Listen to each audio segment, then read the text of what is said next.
나를 영접하지 않는다. 그러나 다른 이가 자기 이름으로 오면 너희는 그를 영접할 것이다.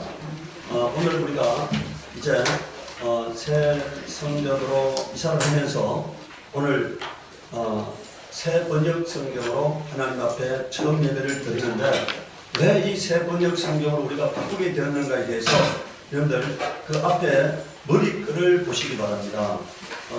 새 번역 성경 여러분들 머리글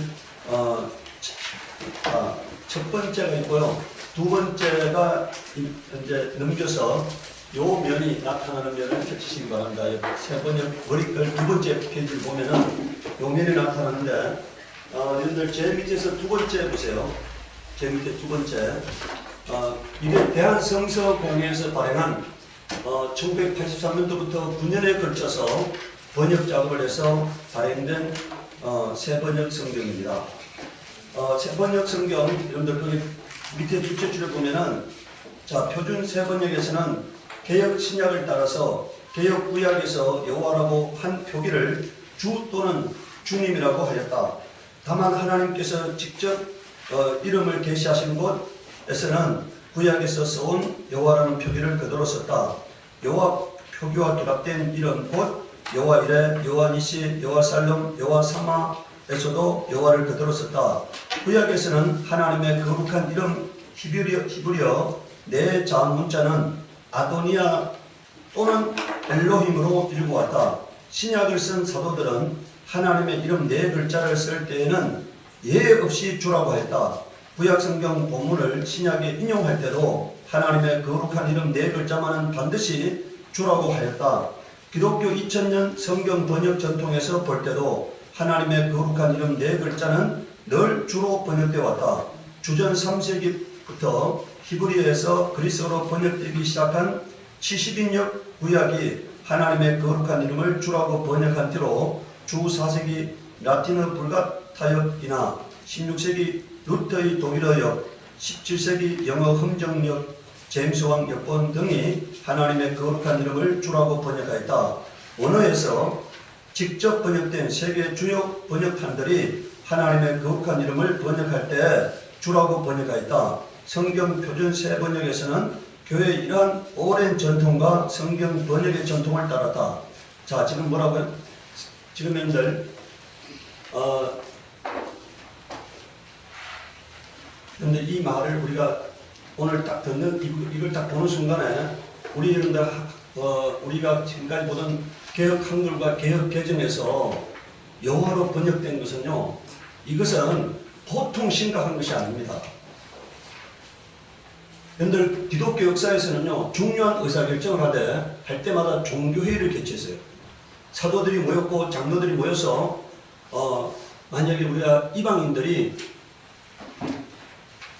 할례를 행해야 하느냐 말하느냐, 율법을 지켜야 하느냐 말하느냐 문제를 결정할 때도, 그리고 예수의 신성에 대해서 결정할 때도 항상 교회 지도자들이 모여서 종교회의를 해서 결정했습니다. 그런데 우리가 성경을 번역할 때, 우리 한국 성경이 번역될 때, 이 하나님의 여러분들 그러니까 우리가 저 구약의 히브리어 출애굽기 3장 15절에 나오는 요도 해 와우 해 이렇게 돼 있잖아요. 장 네자가 히브리어를 읽으면은 요도 해 그 다음에 와우 해 이렇게 장 네 글자로 되어 있는데 이 장 네 글자를 영어로 번역하려고 시도한 교회 자체가 없고 한 번도 종교회의가 개최되지 않았고 한 번도 그렇게 하기로 의사결정을 한 적이 없으니까. 그런데 지금 오늘 우리 이 개혁개정과 개혁 한글에서는 여호와로 번역함으로 말미암아서 하나님의 이름을 사람들이 뭐라고 알고 있다고요? 여호와로 알고 있잖아요. 하나님 아버지의 이름, 가장 큰 이름이 여호와로 알고 있어. 그런데 만약에 제가 길을 걸어가는데, 많은 사람과 길을 걸어가는데 안철수해, 그럼 제가 돌아봅니까? 안 돌아봅니까? 네? 안 돌아보죠. 내 이름을 불러야 돌아보지. 여러분들 오늘 만약에요, 여러분들 여호와라고 하면은 저는 그렇게 생각해요. 여호와라고 하면은 하나님은 돌아보지 않을 거라고 생각해요. 그러니까. 하나님의 이름이 여호와라고 교회가 공식적으로 인정한 적이 없습니다. 전 세계 교회가 한 번도 인정한 적이 없어요. 그런데 그 이름을 여호와로 알려주고 여호와로 불려한다고 하면서 여호와를 알자 힘싸알자 한다고 하면은 우리는 다른 신을 섬기고 있는 거다는 얘기니까. 그것은 보통 심각한 문제는 아니니까. 다른 신을 섬기는 거다니까. 제가 지난주 수요일날 감리교회, 강릉에 굉장히 큰 감리교회에 가가지고 이 얘기를 했어요. 나중에 설교가 끝나고 나오는데 그 감리교 목사님이 저를 차에까지 대응하면서 오늘 큰 은혜 받았다고 말씀하셨어요. 오늘 여러분들인가요? 누군가 고양이 꼬리에다가 방울을 달아야 하는데 아무도 그 얘기를 안 하는 거니까. 잘못된 것을 알면서도 이 땅에 많은 교회 목사들이 그것이 잘못됐다는 사실을 많은 사람들이 알고 있습니다. 그렇기 때문에 이 여러분들 새 번역이 여호와라는 이름을 안 사용하잖아요.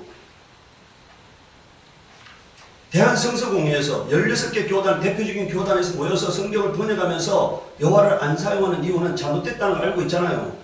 그렇기 때문에 그것을 한국의 많은 교회 목사들이 이미 교회 지도자들이 그 잘못됐다는 사실을 알면서 성도들에게 말할 용기가 없는 거예요. 그러니까 오늘 우리가 만약에 그것을 하지 않는다면 우리는 하나님 편에 서지 않는 문제가 된다. 그러니까 오늘은 우리가 예수나라 교회가 이제 성전을 옮기고 새로 예배를 하면서 하나님의 이름에 대해서 다시 한번 돌아보려고 하는 것입니다. 여러분들, 자, 오늘 우리가 본문 읽은 요한복음 5장 43절에 내가 내 아버지 이름으로 왔는데 너희는 나를 영접하지 않는다. 그러나 다른 이가 자기 이름으로 오면 너희는 그를 영접할 것이다. 이렇게 말하고 있잖아요. 오늘 예수님께서는 예수 이름이라는 하나님 아버지 이름을 갖고 오셨는데요. 오늘 잘 보시기 바랍니다. 여러분들, 제가 지금 여기에 킹 제임스 버전이라고 하는 게 뭡니까? 1604년부터 1611년간 만 7년에 걸쳐서 제임스 왕이 영국의 교회 지도자들을 다 모아놓고요. 7년간에 걸쳐서 번역 작업을, 국가의 사업으로 아주 번역 작업을 해서 나온 게 킹 제임스 버전이잖아요. 오늘 여러분들 이 킹 제임스 버전에 여호와라는 표를 우리가 읽었던 여호와 표기를 뭐라 해놨다고요? 더 로드로 했다니까. 더 로드. 이게 주라는 뜻이잖아요.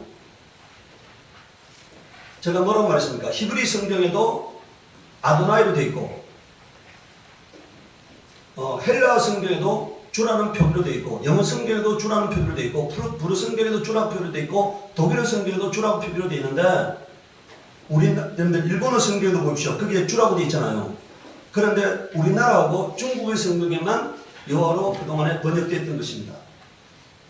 자, 그럼 이제 넘겨서 이제 하나님께서요 우리가 믿음의 조상 아브라함을 믿음의 조상이라 하잖아요. 그 믿음의 조상 아브라함에게는 하나님이 뭐라고 자기 이름을 알려주셨다고요? 하나님이 모세에게 이렇게 말씀하셨다. 나는 주다. 나는 아브라함과 이삭과 야곱에게는 뭐라고 알려주셨다고요? 하나님의 이름을 전능하신 하나님으로 알려주셨다. 아브라함에게 알려준 이름이 여호와가 아닙니다. 아브라함에게 알려준 하나님의 이름은 전능하신 하나님이니까. 나타나서나 그들에게 나의 이름을 여호와로는 알리지 않았다. 이렇게 있죠. 예. 이게 여호와로 표기됐는지 몰라요. 한국 성경에만 이렇게 있다는 얘기니까. 한 번도 이 네 글자를 발음하려고 하지 않았어요. 구약의 성도들이 발음하려고 하지 않았습니다. 그냥 신비로운 네 글자 아니면 아도나이로 읽었지 그것을 네 글자를 발음하려고 하지 않았어요. 근데 지금 우리가 성경에 이렇게 되어 있기 때문에 그냥 제가 여호와를 해놨지만 구약 성경에는 여러분들 이스라엘 사람들이 왜 여호와라는 이름을 발음하지 않았습니까? 하나님의 이름을 부르면은 망령되이 부르면은 죄 받는다 해서 죄가 된다 해서 그들이 하나님의 이름을 부르지 않았어요. 그래서 그것을 뭘로 부르는지 모릅니다. 근데 하여간 이렇게 되어 있으니까 그러나 그 네 글자로는 하나님이 알려주지 않았다는 것입니다. 근데 신약 성경에서 이번에 보세요. 신약 성경은 한 번도 여호와라는 이름을 부르지도 않았고 사용하지도 않았습니다. 예수님은 시편 110편을 인용하면서요. 자, 우리가 개혁 한글이나 개혁 개정에 여호와로 되어 있는 것을 예수님은 마태복음 22장 43절에서 44절에 이 성경 구절을 인용하면서 뭐라고 말합니까? 예수께서 다시 그들에게 말씀하셨다. 그러면 다윗이 성령의 감동을 받아 그를 주님이라고 부르면서 말하기를 주님께서 여러분들 우리 개혁 한글에 여호와로 되어 있는 것을 여기 예수님께서는 뭐라 말씀하셨어요? 주님께서 내 주에게 말씀하셨다. 내가 내 원수를 내 발 아래 굴복시킬 때까지 너는 내 오른편에 앉아있으라 하였으니 이렇게 말씀하고 있어요. 예수님은 하나님 아버지를 그 시편 110편을 인용하면서 뭐라고 말씀하셨다고요? 주님께서라고 말씀하셨어요. 주님께서. 만약에 예수님께서 이것이 여러분 우리가 지금 번역됐던 그 여호와라는 이름이 하나님의 이름이라고 했다면요, 예수님께서 여호와께서 이렇게 말씀하셨다 이렇게 말씀하셔야 하잖아요. 근데 그렇게 말씀하지 않고 뭐라고 말씀하셨다고요? 주님께서라고 말씀하셨어요. 사도들도요, 구약 성경을 인용할 때는 한 번도 예외 없이 아까 우리가 머리글에서 말한 것처럼 사도들도 구약 성경을 인용할 때는 여호와로 나오는 그 부분은 반드시 주라고 말씀하셨어요. 이사야서 66장 1절에 보면 여호와께서 이같이 말씀하시리라 되어 있잖아요. 우리 개정에는요. 그런데 사도행전 7장 49절 이 동일한 말씀을 인용하면서요, 주님께서 말씀하신다 이렇게 말씀했어요. 주님께서라고.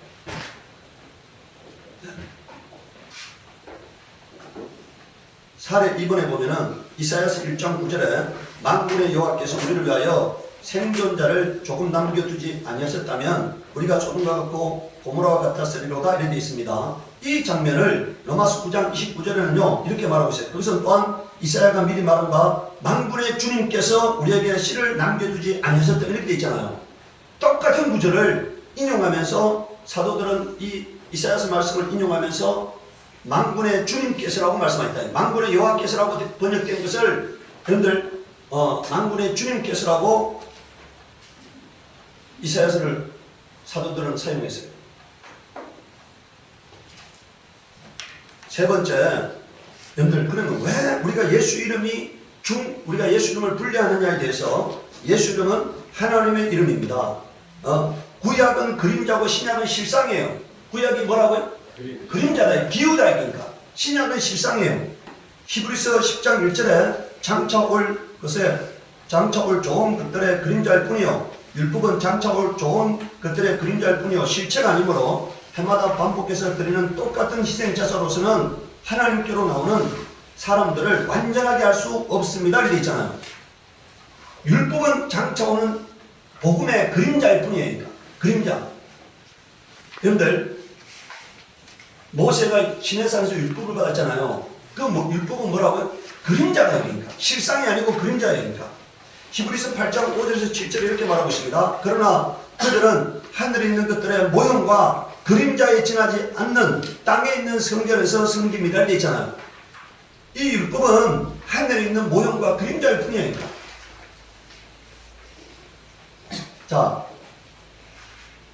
6절을 보십시오. 그러나 이제 그리스도께서는 더 좋은 훌륭한 직무를 맡으셨습니다. 그가 더 좋은 약속을 바탕으로 하여 세운 더 좋은 언약의 중보자이시기 때문입니다. 그래서 여기서 누구보다가 더 좋다는 겁니까? 누구보다가 더 좋은 중재자라는 것입니까? 모세보다가 더 좋은 언약이고 더 좋은 중재자라는 얘기입니까? 모세가 첫 번째 중재자잖아요. 그리고 모세가 여러분들 시내산에서 율법을 받았잖아요. 그보다 예수님의 직분은 더 좋은 직분이고 더 좋은 약속. 여러분들 이 약속이 구약은 뭡니까? 구약에 비해서 더 좋은 약속이라는 얘기니까 더 좋은 중보자라는 거니까. 오늘 여러분들 우리가 모세가 받은 그 이름이 예수가 갖고 온 이름보다 어떻게 더 탁월할 수가 있겠느냐는 겁니다. 그러니까. 오늘 사람들은 모세가 받은 이름이 세상에서 가장 큰 이름이고 하나님 아버지 이름이고 예수님보다 더 큰 이름이라고 주장하잖아요. 근데 오늘 성경은 말하고 있습니다. 저기 잘 보시기 바랍니다. 그리스도께서는 더 훌륭한 직분을 맡으셨습니다. 그가 더 좋은 약속, 뭐보다 더 좋은 약속이라는 겁니까? 구약보다가 더 좋은 약속이고 모세보다 더 좋은 언약의 중보자라고 말하고 있는 것입니다. 그가 가지고 온 이름이 무엇이라고요? 예수란 이름이요. 하나님의 아들이 갖고 온 하나님 아버지 이름이 바로 예수란 이름입니다. 7절에 뭐라고 말하고 있습니까? 그 첫 번째 언약에 결함이 없었더라면 두 번째 언약이 생길 여지가 없을 것이라고 되어 있잖아요. 율법이 흠이 없었다면 예수가 이 땅에 오실 이유가 없었다는 얘기니까. 복음이 선포될 이유가 없었다는 얘기입니다. 그러니까. 만약에 여호와라는 이름으로 구원받을 수 있다면 예수라는 이름을 다시 주지 않았다는 얘기예요. 왜 사람들이 그런 바보 같은 행동을 하느냐는 얘기니까. 오늘 사람들은 여러분들 율법이 그림자인데 그림자를 붙들려고 하고 있는 거니까 실상을 붙들지 않고 그림자를 붙들려고 하고 있는 겁니다. 자, 나아보네요. 율법은 모세로 말만고 은혜와 진리는 예수님이 가지고 온 것이라고 말하고 있습니다. 그러니까. 요한복음 1장 17절 18절에 율법은 모세를 통하여 받았고 은혜와 진리는 예수를 끝으로 말미암아 생겨났다고 말하고 있어요. 율법에는 은혜가 없습니다. 율법은 진리가 아니에요. 변할 것이기 때문에, 없어질 것이기 때문에 진리가 아니에요. 그러니까 그림자일 뿐입니다. 실상이 아니다는 얘기니까. 그런데 예수님이 가지고 오신 것은 은혜이고 진리라고 말하고 있습니다. 그러니까 일찍이 하나님을 본 사람은 아무도 없다. 아버지 품속에 계신 외아들이신 하나님께서 하나님을 알려주셨다 이렇게 말하고 있잖아요. 여기 뭐라고 말하고 있어요? 외아들이신 하나님께서 뭐라고 해요? 하나님을 알려주셨다 말하고 있어요. 여러분들 모세는 사람이고 종일 뿐이고요. 예수님은 후사고 하나님이시고 하나님의 아들이시다. 그러니까 그분이 우리에게 하나님 아버지의 이름을 알려주신 거예요. 여러분들 그 네 글자는요, 장 네 글자는 천사가 알려준 하나님의 이름입니다. 이 예수란 이름은요, 하나님의 아들이 알려준 하나님의 이름이에요. 네. 여러분들 두 번째, 율법을 받은 자는 절대로 구원을 받을 수가 없습니다. 갈라디아서 4장 22절에서 25절에 아브라함에게 두 아들이 있었는데 한 사람은 여종에게서 태어났고 한 사람은 종이 아닌 본체에서 태어났다고 기록되어 있습니다. 여종에게서 난 아들은 육신을 따라 태어났고 본체에게서 난 아들은 약속을 따라 태어났습니다. 이것은 비유로 표현한 것입니다. 뭐라고요? 두 여자는 두 가지 언약을 가리킵니다. 이게 뭡니까? 하갈은 뭘 의미한다는 겁니까? 율법을 의미하고, 여러분들 사라는 뭘 의미한다고요? 복음을 의미한다는 얘기니까. 하갈은 구약을 의미하고, 사라는 뭘 의미한다는 겁니까? 신약을 의미한다는 거니까. 여기서 그러면 하갈이 낳은 자가 누굽니까? 이스마엘이잖아요. 이스마엘은 뭘 의미하는 겁니까? 모세를 의미하는 거예요. 여기서 이삭은 뭘 의미하는 겁니까? 예수 그리스도를 의미하는 거니까. 두 언약은, 여러분들 두 여자는 두 언약을 의미하고, 여기서 모세는, 하갈, 여러분들 이스마엘은 뭘 의미한다고요? 모세를 의미하고, 이삭은 뭘 의미한다고요? 예수 그리스도를 의미해요. 오늘 여러분들 이삭이 모리아 산에 갔을 때 아버지가 칼로 내리치는 것을 보면서도 조금도 피하지 않았다는 것은 절대 순종하실 예수 그리스도를 의미하는 거잖아요. 절대 순종하는 예수 그리스도. 그가 죽어서 모든 사람들을 살리고자 하는 것을 의미하는 거예요. 그러니까. 그리고 그는 여러분들 부활을 의미하는 거예요. 그런데 여기 잘 보시기 바랍니다. 자, 한 사람은 시내산에서 나서 종이 된 사람을 낳은 하갈입니다. 이렇게 있잖아요. 바로 하갈은 시내산, 율법을 의미하는 겁니다. 하갈이라는 것은 아라비아에 있는 시내산을 뜻하는데 지금 예루살렘에 해당합니다. 지금 예루살렘은 그 주민과 함께 종로를 타고 있습니다. 이것을 갈라디아서 4장 30절에는 그런데 성경은 무엇이라고 말합니까? 여종과 그 아들을 내쫓아라. 여종의 아들은 절대로 종이 아닌 본체 아들과 함께 유업을 받지 못할 것이라고 하였습니다. 이렇게 말했잖아요. 그런데 이것은요, 율법을 받은 모세는 내쫓긴다는 것을 의미하는 거예요. 그래서 여러분들 모세가 가나안 땅에 못 들어간 거잖아요. 여러분들 생각해 보세요. 모세만큼 죄 안 지은 사람이 이 땅에 있겠습니까? 없겠습니까? 여러분들 중에 모세보다 죄 안 지은 사람이 여기 있어요? 저는 모세보다 한 1000배 정도는 죄를 지었을 거라 생각합니다. 제가 지은 죄가 모세보다 한 1000배 정도 될 거라 생각해요. 그런데 모세는 머리가 물가에서요, 한 번 화내가지고 가나안 땅에 못 들어갔어요. 그건 뭘 의미하는 겁니까? 모세가 지은 죄 때문에 가나안 땅에 못 들어간 것이 아니라 율법의 한계성을 말하려고 하는 거예요. 율법으로는 구원을 받을 수 없다는 것을 말하려고 하는 겁니다. 그런데 오늘 우리가요, 마태복음 1장 20절, 여러분들 갖고 있는 마태복음 1장 21절을 보면 뭐라고 말하고 있습니까? 그 성경 마태복음 1장 21절에 예수라를 히브리어적으로 말하면 요수아고요, 헬라적으로 말하면 예수라는 뜻입니다. 발음이 히브리어적으로 말하면 그게 무슨 말이라고요? 예수라는 말을 히브리적으로 표현하면 뭐라고요? 요수아예요. 그걸 헬라적으로 발음하면 뭐라고요? 예수가 되는 겁니다. 그러니까 자 보세요. 누가 가나안 땅에 이스라엘 사람들을 끌고 들어갑니까? 요수아가 끌고 들어가잖아요. 그것은 예수라는 분이 이 땅에 오셔서 우리를 끌고 천국에 들어갈 것을 말하는 겁니다. 그러니까 율법으로는 절대로 구원을 받지 못한다는 것, 율법으로는 하나님 앞에 나아갈 수 없다는 것을 말하기 위해서 모세가 가나안 땅에 못 들어간 거예요. 모세가 죄 때문에 가나안 땅에 못 들어간 것이 아니라 율법으로는 안 된다는 것을 말하려고 하는 겁니다. 그러니까 율법을 받은 모세가 받은 그 이름으로는 안 된다는 것을 의미하는 거예요. 그러니까 만약에 우리가 여러분들 율법을 한마디로 정의한다면 그 네 글자예요. 여호와로 번역된 네 글자고, 복음을 딱 한마디로 말한다면 뭐라고요? 예수란 이름입니다. 예수란 이름이 뭡니까? 자기 백성을 저희에게서 구원하신다는 이름이잖아요. 세 번째, 율법은 진리에 비하여 뭐라고요? 열등한 것입니다. 여러분들 머릿속에 율법이 복음에 비해서 열등하다고 하는 생각이 있어야 하는 것입니다. 히브리서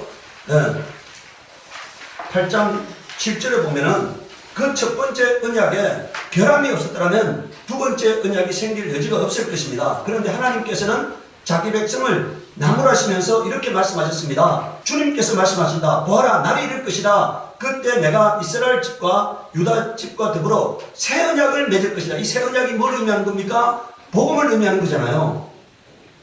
또 주님께서 말씀하신다. 이 새 언약은 내가 그들의 조상들의 손을 잡고 이집트 땅에서 인도하던 내던 날에 그 조상들과 맺은 언약과 같은 것이 아니다. 여러분들 이집트 땅에서 나올 때 맺은 언약이 뭡니까? 시내산에서 준 율법을 말하는 거잖아요. 그 언약과 같이 않다는 것입니다. 그들은 내 언약을 지키지 않으므로 나도 그들을 돌보지 않았다. 또 주님께서 말씀하신다. 그날 뒤에 내가 이스라엘 집과 맺은 언약은 이것이니 나는 내 율법을 그들의 생각에 넣어주고 그들의 마음에 새겨주겠다. 그리하여 나는 그들의 하나님이 되고 그들은 내 백성이 될 것이다. 이렇게 말하고 있어요. 오늘 여러분들 복음은요, 우리 심령에 새겨진 겁니다. 율법은 돌비에 새겨진 거고, 복음은 뭐라고요? 우리 심기에 성령이 우리 안에 오셔서 안에서부터 믿어지게 하고 안에서부터 감동되어지게 하는 게 복음이니까. 예수 그리스도의 피가 있는 곳에만 성령이 임하십니다. 예수 그리스도의 이름이 있는 곳에만 성령이 임하십니다. 예수 그리스도를 구주로 영접한 자에게만 성령이 임하셔서 마음에서부터 믿어지게 하는 거예요. 오늘 여러분 우리가 고린도후서 3장 13절을 한번 보시기 바랍니다. 고린도후서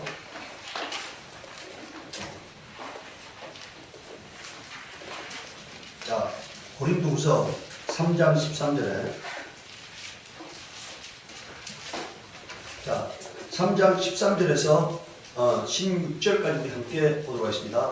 모세는 이스라엘 자손이 자기 얼굴의 광채가 사라져가는 것을 보지 못하게 하고 그 얼굴에 노를 썼지만 그와 같은 일은 우리는 하지 않습니다. 그런데 이스라엘 백성의 생각은 완고해졌습니다. 그리하여 오늘날에 이르기까지도 그들은 옛 언약의 책을 읽을 때 바로 그 노를 벗지 못하고 있습니다. 그 노는 그리스도 안에서 제거되기 때문입니다. 오늘까지도 그들은 모세의 글을 읽을 때 마음에 노을이 덮여 있습니다. 그러나 사람이 주님께로 돌아서면 그 노을은 벗겨집니다. 자, 뭐라고요? 아직도 사람들은 어떻게 생각하고 있느냐? 모세 얼굴에서 여전히 광채가 나고 있다고 생각하고 있다는 얘기니까.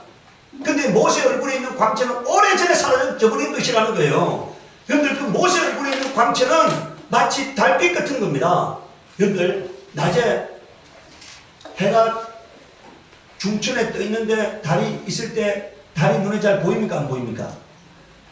달은 하늘에 떠 있는데요. 달을 보면은 달빛이 햇빛 아래서는 아무것도 아니기 때문에 그 빛을 잃어버렸잖아요. 너무나 햇빛이 광채가 강하기 때문에 오늘 예수 그리스도의 빛은 햇빛 같은 거고 여러분들 모세에 있는 빛은 뭐 같은 거라고요? 달빛 같은 거라는 거니까. 그런데 아직도 사람들은 그 모세의 광채가, 모세 얼굴에 광채가 여전히 나고 있다고 생각한다는 거니까. 모세가 받은 율법이 아직도 의미가 있다고 생각한다는 거니까. 효력이 있다고 생각하고 있다는 거니까. 그리스도 안에 돌아가야만 되는데 사람들은 모세의 얼굴에 있는 그 빛 때문에 예수께로 나아가지 못하고 있다는 얘기니까. 오늘 바로 어쩌가요? 여호와라는 이름을 하나님의 이름으로 믿는 자들이 바로 그와 같은 자들입니다. 어마어마한 예수 그리스도 이름을 놓고 아직도 그 이름을 부르지 못하고 뭐라고 부르고 있다고요? 여호와라는 이름을 부르고 있다는 얘기니까. 어마어마한 하늘과 땅의 왕이신 예수, 만왕왕이신 예수, 만주해 주신 예수, 산자와 죽은 자의 재판장이신 예수 그리스도라고 성경은 소개하고 있는데 예수 그리스도는 하나님이라고 소개하고 있는데 그 이름을 부르지 못하고 있고 아직도 천사가 알려준 그 종들에게 알려준 이름을 하나님의 이름이라고 사용하면서 예수라는 이름을 부르지 못하고 있는 거예요. 이것은 타락이고 저주인 것입니다. 오늘 하나님이 우리에게 주신 최고의 이름은 뭐라고요? 예수라는 이름이에요. 예수님께서 뭐랬습니까? 내 이름으로 기도하라고 말했고 내 이름으로 마귀를 대적하라고 말했고 내 이름으로 귀신을 쫓아라고 말했고 내 이름으로 뭘 행하라고 말씀하셨잖아요. 예수님은 한 번도 우리에게 여호와 이름으로 기도하라고, 여호와 이름으로 귀신을 쫓으라고, 여호와 이름으로 뭘 하라고 말한 적이 없으니까. 사도들은 우리에게 뭐라고 말합니까? 무슨 일을 하든지 먹든지 말든지 예수 이름을 위하여 하라고 말하고 있잖아요. 그러니까 예수 이름을 위하여 하라고. 여러분들, 오늘 우리가 날마다 예수 이름을 사용함으로 말미암아서 예수 안에서 예비된 복을 누리시기 바랍니다. 평안을 누리시기 바랍니다. 자유를 누리시기 바랍니다. 오늘 우리 성경이 뭐라고 말합니까? 3장 16절에 뭐라고 말하고 있어요? 3장 16절에 사람이 주님께로 돌아서면 그 누구는 뭐라고요? 벗겨집니다. 자, 17절에 주님은 영이십니다. 주님의 영이 계신 곳에는 뭐가 있다고요? 자유가 있습니다. 예수 그리스도 안에 들어가면 자유가 있는 거예요. 예수 그리스도 안에 들어가지 못하고 아직도 다른 이름을 구원의 이름이라고 부르는 자들은 여전히 죄 가운데 있고 여전히 저주 가운데 있고 여전히 절망하고 살아가게 될 것입니다. 그러니까. 하나님이 우리에게 주신 최고의 은혜, 최고의 복, 최고의 영광은 우리가 예수 이름을 부르는 거예요. 그 이름은 하나님이 우리를 만나 주시겠다는 이름입니다. 그 이름은 우리가 하나님을 섬길 수 있도록 허락된 이름이고 그 이름으로 하나님 앞에 나아갈 수 있게 허락되어진 이름이에요. 그 이름을 사용함으로 말미암아서 죄에서 자유를 얻고 삶에서 평안을 누리시기를 예수 그리스도 이름으로 축복합니다. 이 시간 우리 기도할 때 하나님, 내가 예수 이름을 부르는 자가 되게 하옵시고 예수 이름을 찬양하는 자가 되게 하시고 예수 이름 앞에 무릎 꿇는 자가 되게 하시옵소서. 우리 기도하도록 하겠습니다.